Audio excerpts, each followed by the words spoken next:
बिस्मिल्लाहिर्रहमानिर्रहीम। अस्सलाम वालेकुम। A1 टीवी के न्यूज स्टूडियो से मैं हूं मुनीबा अख्तर। शामिल करेंगे न्यूज हेडलाइंस।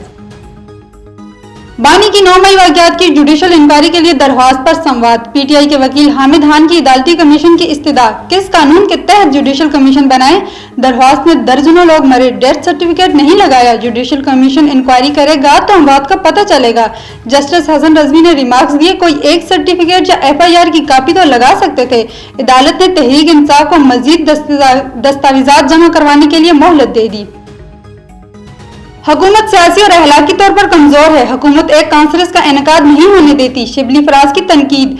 पीटीआई रहनुमाओं पर तमाम मुकदमात जाली करार दिए। बोले, कल वजीरों का एक जर्मन काबीना में शामिल किया गया। ऐसे लोगों को नवाजा गया जिन्होंने अपना जमीर बेचा।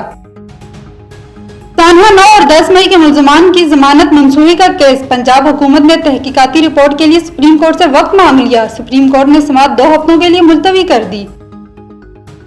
9 मई के 5 मुकदमात पुलिस रिपोर्ट में फवाद चौधरी कसूरवार करार दे दिए गए। लाहौर की इस्तेदाद दहशतगर्दी अदालत ने अबूरी जमानत में 19 मार्च तक तौसीक कर दी। फवाद चौधरी कहते हैं, पीटीआई के लिए हालात खराब हैं।